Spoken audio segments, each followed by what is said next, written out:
welcome to Mentality Meets, conversations that explore mental health stories and strategies to help leaders like you change the culture of mental health in your workplace. I'm Peter Larkum, and today we're talking with Lisa Richards, a grief recovery specialist, and we're going to talk about grief and bereavement.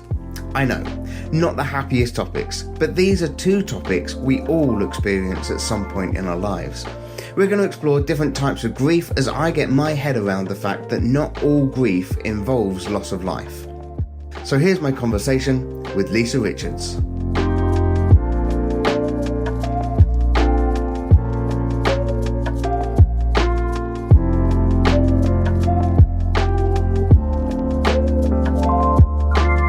Welcome to Mentality Meets. My name is Peter Larkum, and today we're going to be talking with Lisa Richards. So now, today is an interesting one for me. It's the last Mentality Meets of 2020, which is also just a little bit weird because this year for me has also flown by. I can't quite believe that we're at December already. But the other reason that this is a bit of a weird one for me is because we're going to be talking about grief and bereavement. And I have promised myself that we will talk all things mental health, the good, the bad, and the ugly. And I have that feeling going on inside of me that this might be one of those kind of slightly ugly conversations, but it's so necessary though.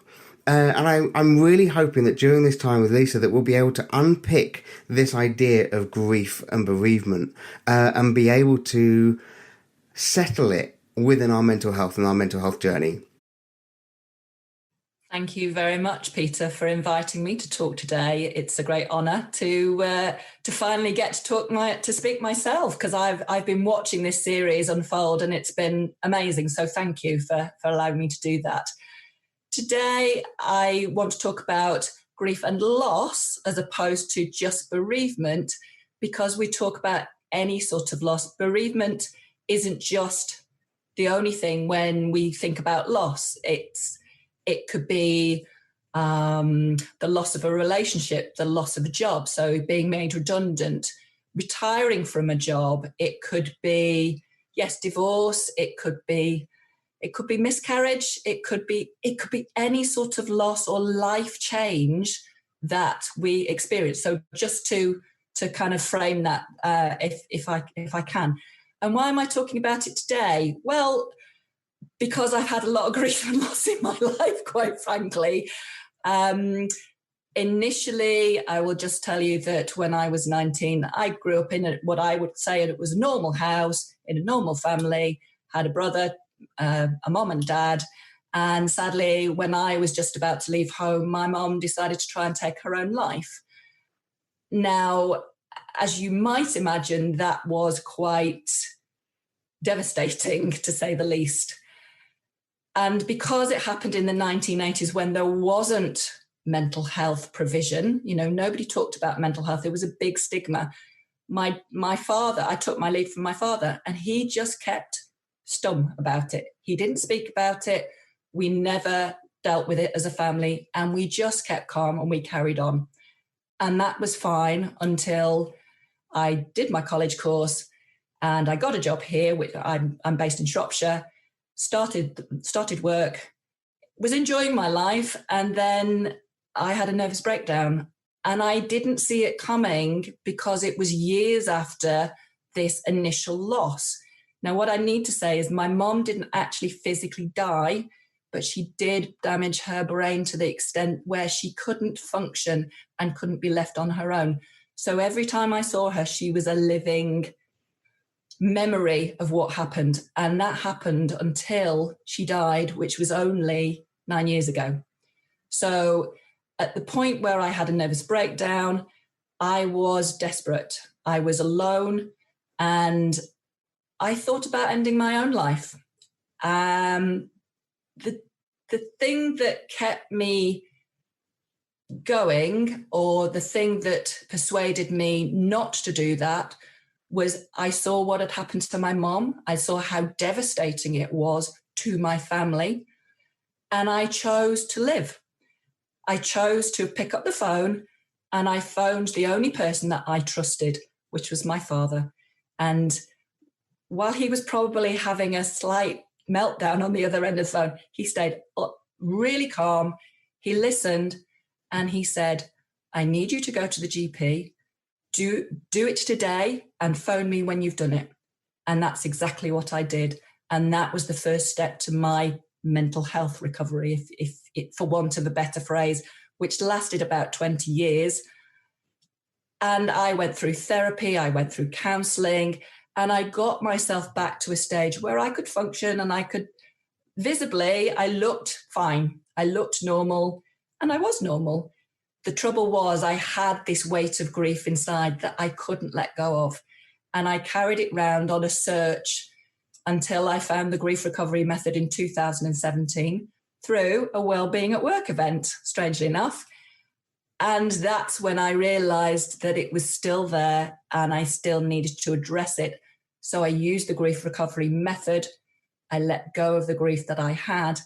And in so doing, it worked so well that I trained as a grief recovery specialist and subsequently as a mental health first aider. So that's the sort of holistic sort of perspective that I have now. Brilliant. Just Thank amazing. What an introduction to a session, you know? One of my questions is, I was 11 when I had my first experience of grief. And it was my cousin. So my cousin was 3 years old. And she went into hospital, from my memory, on a Monday and had died by the Thursday. None of my family really knew what was going on. And it just ripped our family apart completely. And I dealt with it as an 11-year-old, you know. And then I didn't experience a death in the family till I was kind of mid-20s. And I found it quite interesting that in that mid-20s place, I was really afraid of how I would grieve, because I only knew how to grieve like an 11-year-old. I didn't quite know how I was meant to grieve as a young adult.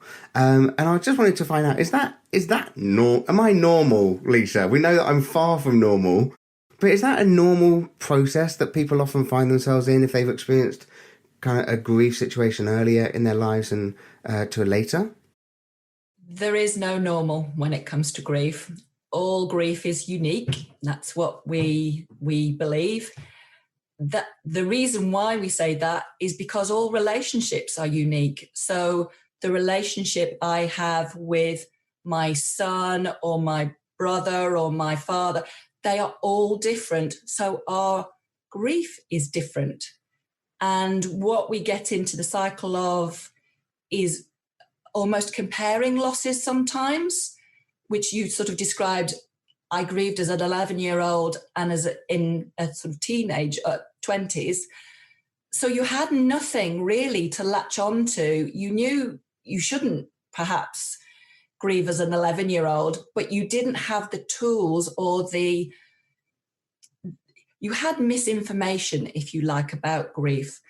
And that generally comes from our parents. We look to our parents to guide us, to instruct us in a lot of things that we do when we're growing up. So we're encouraged to, get a good education and find a good job, find the perfect partner, Nobody really tells us what happens when we lose something or someone. And in grief recovery, we talk about the 6 myths of grief.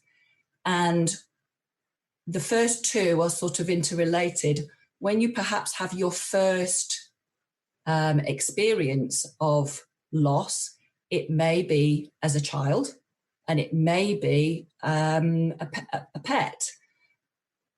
And invariably, what happens is that the child looks to the parent to say, please help me. I need some guidance on this.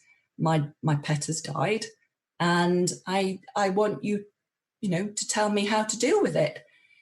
And invariably, if it's, say, a goldfish or a rabbit or something, the parent says, oh, don't be sad. They had a good life. Cheer up. We'll go and get you another one on Saturday. And what that does is not validate the child's feelings because they are sad. And what it tells them is it's not okay to feel sad or to feel bad that something has happened, the loss has happened. And coupled with that, we'll try and replace the loss, which is not dealing with the feelings that you have. It's giving you a new pet to replace that loss, but you feel different about that pet. You don't feel the same. So that loss isn't dealt with, and you get distracted to deal with a new pet. So it's that sort of misinformation that is meant well, but actually doesn't tell the emotional truth for a child.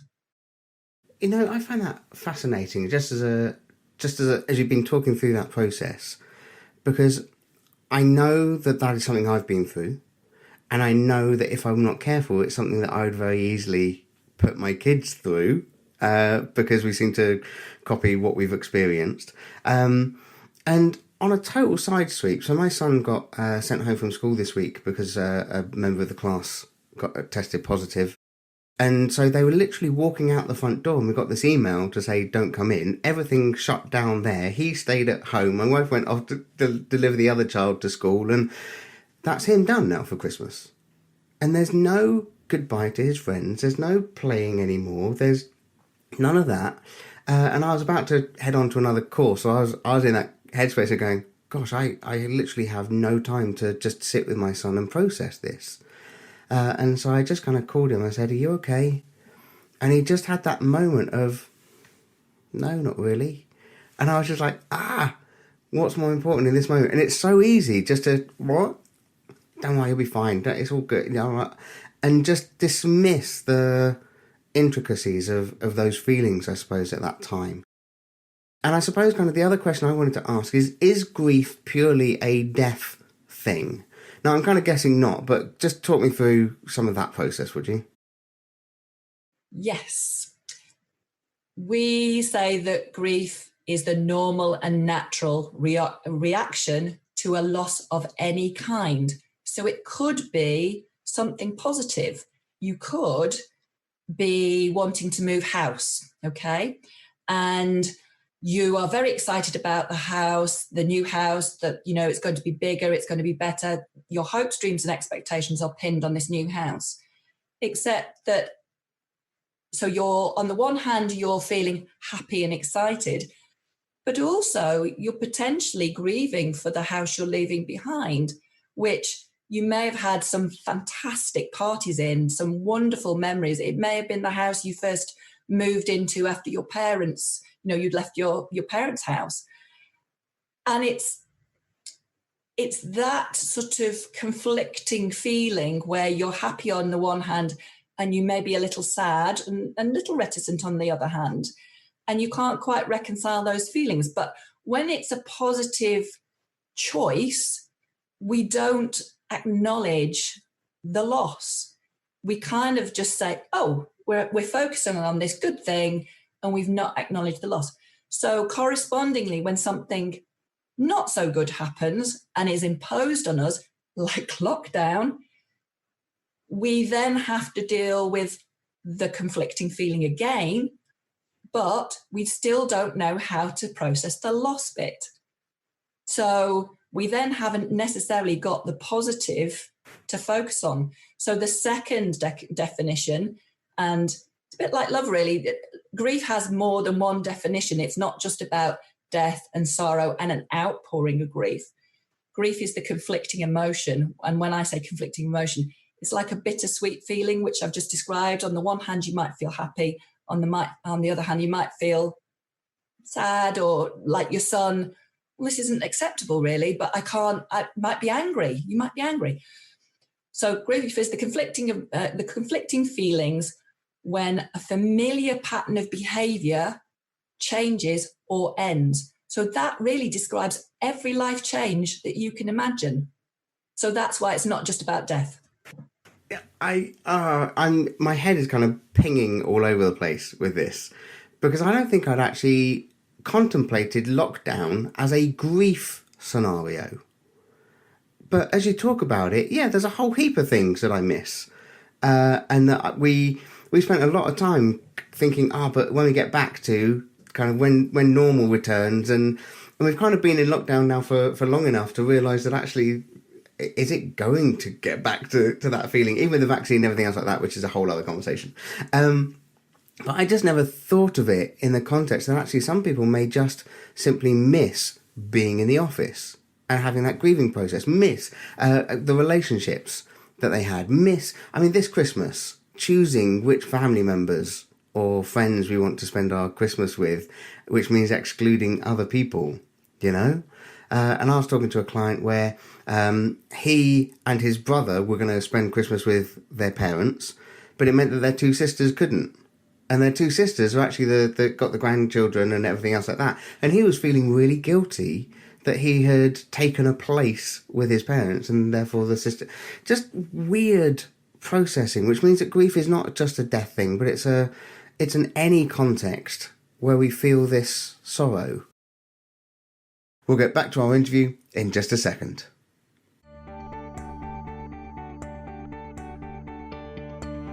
I want to tell you about a video course I made called Mentality. It's a 1-hour mental health video course delivered by me. It gives you the need-to-know essentials to spot the signs of poor mental health and take action. So here's what other people have said about it. Maria said, I was surprised how it made me think about myself and even my friends and family. Patients' feedback said, Mentality is eye-opening. It helps you support someone to get the help they need, perhaps potentially saving their life. James's response says, it was the best course I've been on. I had the attention span of a gnat, and I was gripped for the whole time. You see, poor mental health is devastating so many people all over the world. And yet, despite a general recognition that there's a problem, very few people know what to do. We miss the signs of poor mental health, or if we see someone struggling, we don't know what to do. And that's where Mentality steps in. It's the need-to-know essentials on how to spot the warning signs and take appropriate action to respond. All packaged together in a digestible 1-hour video training course for your workforce. It's designed for everyone, because every person, whoever you are, can be affected. To access Mentality, simply visit www.mentality.work. That's www.mentality.work. Click on Enroll, add your details, and enjoy. Mentality. Spot the signs and take action. And now here's the second half of our interview. And now, Lisa, for you, in the context of this and this grief process and the fact that it's not just death, but it's any form of loss, that then brings it back into relationship breakup or separation or divorce or like you say, the house move and other things like that. And for people who may have never realised that those situations have created a grief context, how do we go back? Can we go back and heal that grief? Is that a possibility? Or is it just something we now have to come to terms with and it is what it is and let's move on? The answer is yes, you can heal. And you can recover and be more resilient in the process. That's really what grief recovery is about. And that's the reason why I feel I needed to train so I could share this experience with lots of other people, because it was so revolutionary for me. I had such an extreme form of grief. You know, my grief was layered because just at the end, my father looked after my mom for the whole of his life. He retired, you know, he lost his job. I thought I was going to have to leave college because of it, because, you know, how could he support me? And anyway, it was in the days where we got grants, which was amazing. So I carried on at college. But my dad sadly passed away 11 years ago. And at that point, I then became legally responsible for my mother's care. And that was just the worst thing ever for me, because not only had she left me in 1986, I now was responsible for her decision, which I had no part about. So when she did actually, she passed away 2 years after. I literally just sorted out my dad's estate and everything. And my mom suddenly had a heart attack and died. And that was completely out of the blue because her mother was still alive. She was in her 90s. And I thought my mum would just carry on forever. So, yes, I'm trying to think of the original question now, but that series of, I had a domino effect. In 5 years, I had 5 bereavements of my father, my mother, my grandmother, my best friend, and my mother-in-law. I'd just become a new mom, so I was trying to bond with my son, and my husband got made redundant several times in that. And I was just, my head was pinging all over the place. And that was in 2013, I just said, right, that's enough. I just need to enjoy my life. And that's what I tried to do, but I still had this grief inside. So when I managed to let that go, suddenly everything opened up for me and I could see loss in a different context. Yes, I had to process the loss, and it is possible to process that using the grief recovery method, because it's a process developed by a griever for grievers. Okay? And that's really what it's about. Thank you for that explanation, because it just kind of goes to show the way that things ping off. And so often in the mental health training we say that it's not just one thing that often happens in people's lives, is it? It's a one thing to the next, to the next, to the next, and it's this ripple effect that seems to go out. I really want to begin to explore that idea of letting go of the loss, because it's such a simple thing to say, isn't it? And yet it's such a hard thing to do. And I just want to ask, how can people who are feeling that ache, feeling that loss, how can they begin to come to terms with that and, like you say, let it go, so as they can begin to see things differently and enter into a next phase for them in the grieving process? It's about completeness when we have a conversation. So we're having a conversation now. And when we finish that conversation, what do we say? We say goodbye. So when we've finished here, we'll say goodbye. Thanks very much. It's been great. That is a complete conversation. Okay. When we have an argument with somebody or something happens and we are not able to, so say somebody had an argument with somebody and then they had an accident or something. That argument, the things that are said in the heat of the moment that people may not mean, they get left in the ether. They're incomplete. So you may not get the opportunity for whatever reason, whether it's lockdown, whether it's bereavement, those kind of things. Your son, the school, he doesn't have that complete conversation. It's just been cut off. So his emotional distress is incomplete. And by listening to him and hearing what he said, he felt validated. He felt that you heard him. Okay. And I'm guessing, but I don't know, he felt a lot better when you'd done that. I'd like to think so. Yeah. It may still come out in something else, but grievers need to be heard. So we don't talk about grief. We do everything that we can to avoid talking about grief. We may cross the road because we don't know what to say. It doesn't matter that we don't know what to say. What grievers want is an acknowledgement. You acknowledge that they are maybe having some emotional distress. If you invite them to speak and you say, how are you? I know, I appreciate you may have had a loss recently, but I want to know how you are in this moment. They can tell the truth in this moment. Yeah, they can say, actually, I'm fine in this moment, but half an hour ago, I wasn't. But you're giving them that space and that opportunity to just say, somebody's acknowledged me, I can speak, and I feel that actually they'll listen. So really, if you don't want to know what to say, don't say anything at all. Just listen. I think that's a great place to wrap this all up. And so if you are going through any kind of loss or any kind of grief, find people to talk to. I think that's what we're saying, isn't it?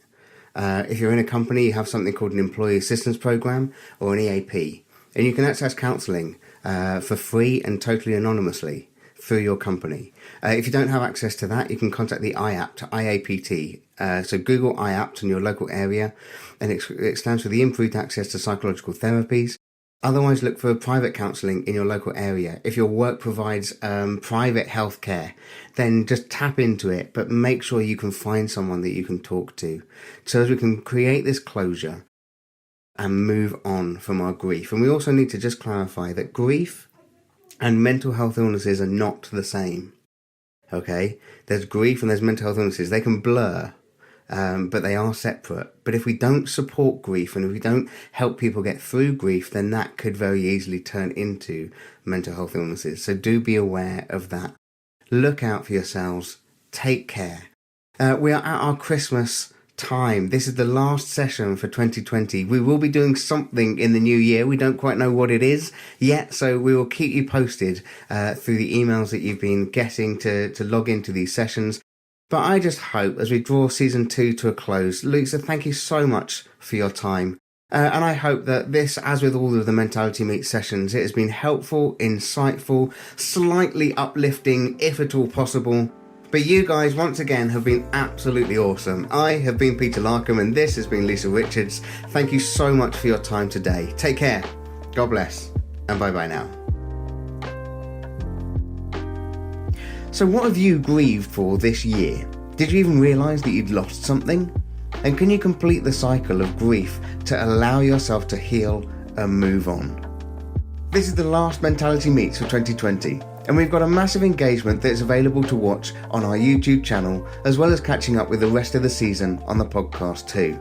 So I'd like to take a moment and thank all of my guests for this season. You remember, Mum on a Mission, Emma Tomes, talking about the suicide of her boy's father. Child soldier Emmanuel Jarl talking about how mindset, resilience, habits and beliefs make positive change. Comedian Dave Chorner with words of encouragement to his younger self. Creator of Man Gang, Andy Bishop. And then Matthew Loynes, Lauren Silver, Matthew Holman, Errol Jamanga, Anila Rose, Laura Willis, Jeff McDonald, Sam Griffiths, and of course, Lisa Richards. And may I take this moment to encourage you to stay connected and reach out if you need support. Please also leave us a review on the podcast, as it really helps get the word out there. And thanks again for listening to Mentality Meets, conversations that explore mental health stories and strategies to help leaders like you change the culture of mental health in your workplace.